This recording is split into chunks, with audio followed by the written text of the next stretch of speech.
Anselmo de Canterbury formuló en el siglo XI uno de los argumentos más influyentes de la filosofía de la religión, el argumento ontológico desarrollado en su obra Proslogium. Su objetivo era demostrar la existencia de Dios no a partir de la experiencia del mundo, sino únicamente mediante la razón. El punto de partida es una definición de Dios. Dios es aquello mayor que lo cual nada puede ser pensado, es decir, un ser absolutamente perfecto, máximo en todos los aspectos. Incluso quien niega la existencia de Dios puede comprender esta definición en su mente. Para Anselmo, este hecho ya es importante. Dios existe, al menos como idea, en el entendimiento humano. El siguiente paso es decisivo. Anselmo sostiene que existir en la realidad es más perfecto que existir solo en el pensamiento. Si imaginamos dos seres idénticos en todos los aspectos, pero uno existe solo en la mente y el otro existe también en la realidad, entonces el que existe realmente sería más perfecto, sería perfecto, superior al que solo existe en la mente. A partir de aquí, Anselmo propone una reducción al absurdo. Si Dios es el ser perfecto, el ser máximo concebible, no puede existir únicamente como idea en la mente.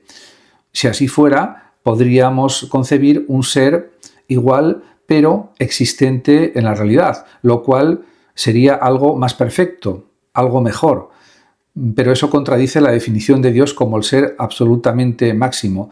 Por lo tanto, concluye Anselmo, Dios debe existir también en la realidad, porque si no, no sería sumamente perfecto.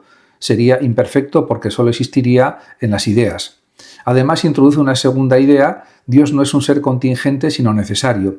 Esto significa que su existencia no depende de otra cosa ni puede dejar de existir. Forma parte de su propia esencia el ser, el existir.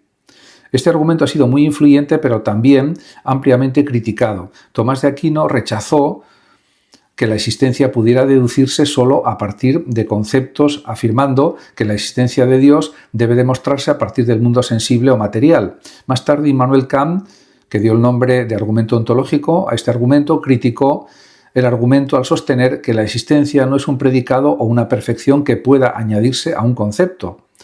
A pesar de estas objeciones o críticas, el argumento ontológico sigue siendo central en la historia de la filosofía, porque plantea una cuestión profunda: si es posible pasar del pensamiento puro a la existencia real solo mediante la razón. Además, ha influido en debates posteriores sobre lógica, metafísica y también sobre los límites del conocimiento humano.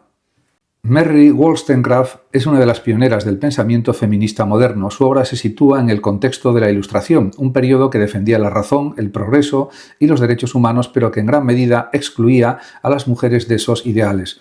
Wollstonecraft se propuso precisamente denunciar esa contradicción y extender los principios ilustrados a toda la humanidad. Su obra más importante es Vindicación de los derechos de la mujer, de 1792, donde argumenta que las mujeres no son inferiores por naturaleza a los hombres, sino que han sido educadas de forma desigual. Para ella, la supuesta inferioridad femenina no es un hecho natural, sino el resultado de una educación deficiente que fomenta la dependencia, la pasividad y la superficialidad. De esta manera, uno de sus principios fundamentales es la igualdad racional.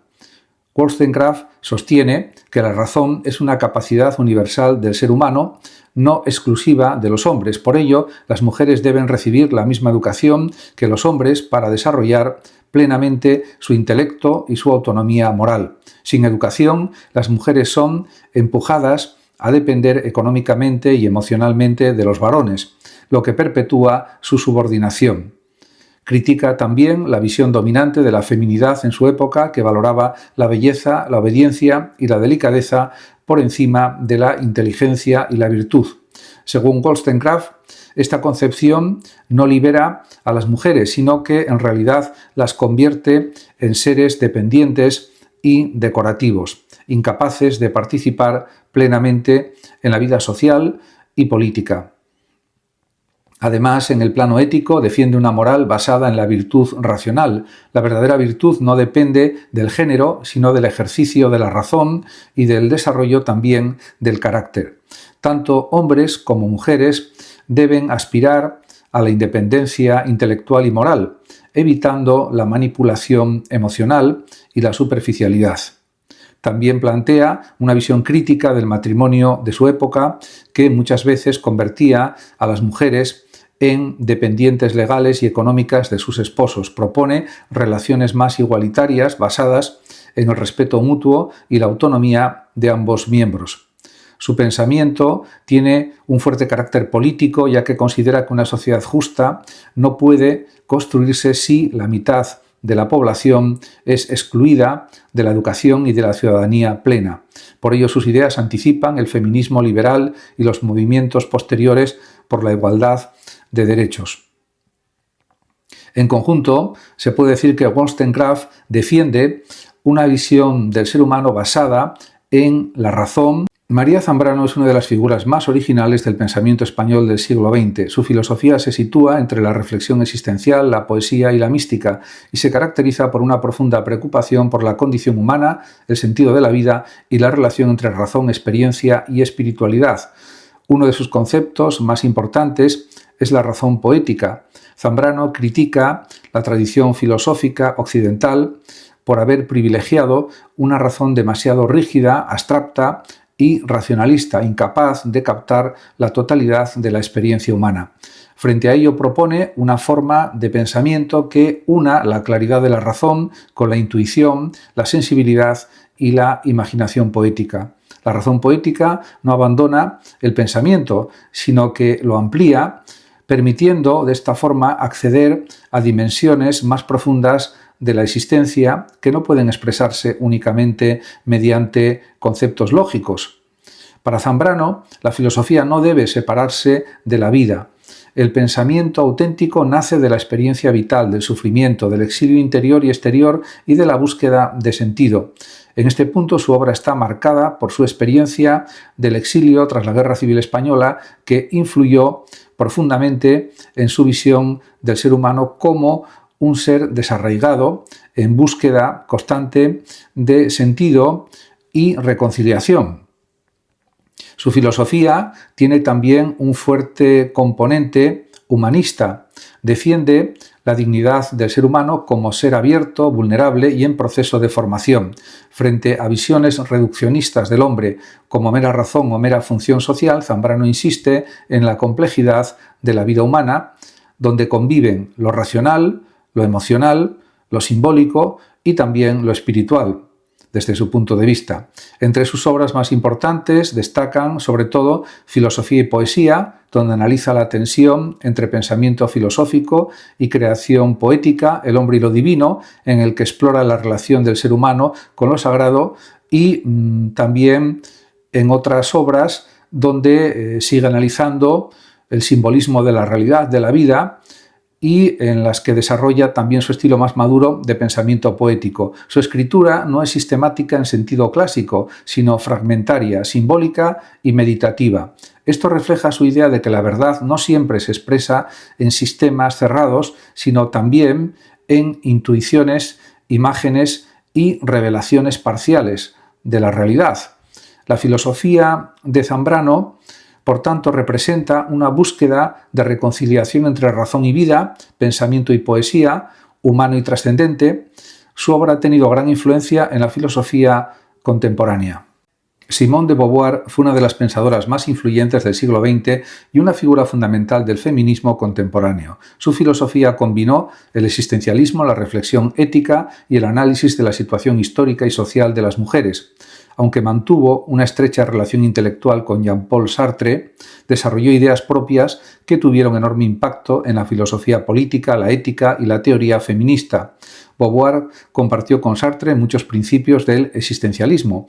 Ambos defendían que el ser humano no posee una esencia fija determinada de antemano, sino que se construye mediante sus decisiones y acciones.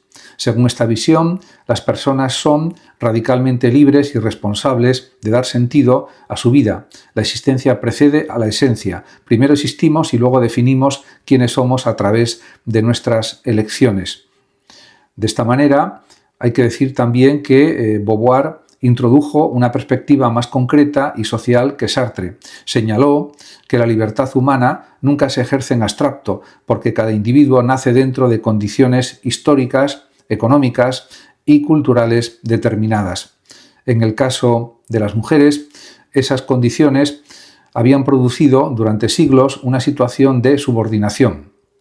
Su obra más importante es El segundo sexo, publicada en 1949 y considerada uno de los textos fundamentales del feminismo moderno. En este libro analizó cómo las sociedades patriarcales construyeron históricamente la imagen de la mujer como el otro respecto al hombre. El hombre aparece como modelo universal de lo humano, mientras que la mujer es definida como una figura secundaria, dependiente o complementaria. La frase más famosa de Beauvoir resume esta idea y es la siguiente: no se nace mujer, se llega a serlo. Con ello quería decir que muchos comportamientos considerados naturales en las mujeres son en realidad productos sociales y culturales aprendidos desde la infancia. La feminidad no sería únicamente una realidad biológica, sino también una construcción histórica impuesta por normas, educación y expectativas sociales. Beauvoir estudió múltiples dimensiones de esta desigualdad: la maternidad, el matrimonio, la sexualidad, el trabajo, la religión y la educación. Criticó las estructuras sociales que limitaban la autonomía femenina y defendió que la emancipación requería independencia económica, libertad intelectual y participación plena en la vida pública. Su forma de filosofar mezclaba análisis existencial, reflexión ética, literatura y experiencia personal. No concebía la filosofía como algo puramente abstracto, sino como una herramienta. Hannah Arendt fue una de las pensadoras políticas o filósofas más importantes del siglo XX. Su obra intentó comprender cómo pudieron surgir fenómenos tan destructivos como el nazismo, etc., y qué condiciones sociales y políticas hacen posible la aparición de regímenes totalitarios. Arendt no se limitó a describir hechos históricos, quiso analizar las raíces profundas de la pérdida de libertad y del deterioro de la vida política moderna. En su obra Los orígenes del totalitarismo explicó que el totalitarismo no es simplemente una dictadura autoritaria, tradicional. Las dictaduras clásicas buscan controlar el gobierno y eliminar la oposición política, mientras que el totalitarismo pretende dominar completamente la sociedad y transformar incluso la conciencia de las personas. Para lograrlo utiliza propaganda constante, manipulación ideológica, vigilancia, miedo y destrucción de las instituciones democráticas y de los vínculos humanos independientes.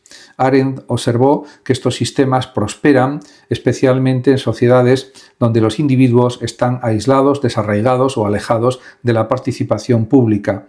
Cuando las personas pierden espacios comunes de diálogo y acción política, pueden sentirse atraídas por movimientos que ofrecen identidad, seguridad y una explicación absoluta de la realidad. Así, el totalitarismo convierte a los individuos en masas obedientes y fácilmente manipulables. Uno de los conceptos más famosos de Arendt es el de la banalidad del mal, desarrollado tras asistir al juicio del dirigente nazi Adolf Eichmann en Jerusalén. Arendt esperaba encontrar a un monstruo excepcionalmente cruel, pero quedó sorprendida al ver a un hombre aparentemente normal, gris y burocrático. Eichmann insistía en que solo cumplía órdenes y seguía normas administrativas. A partir de ello, Arendt sostuvo que el mal extremo no siempre procede de individuos diabólicos o sádicos, sino también de personas incapaces de pensar críticamente sobre sus acciones. La banalidad del mal significa que alguien puede colaborar en atrocidades enormes simplemente por obediencia, conformismo o falta de reflexión moral. El peligro aparece cuando los seres humanos dejan de cuestionar sus actos y renuncian a la responsabilidad individual. En su filosofía política, Arendt defendió la importancia de la libertad, la acción y la participación ciudadana. Para ella, la política no debía reducirse a administración o poder estatal, sino ser un espacio compartido donde las personas dialogan, actúan y construyen un mundo común. Su pensamiento sigue siendo muy actual porque advierte sobre los riesgos de la apatía política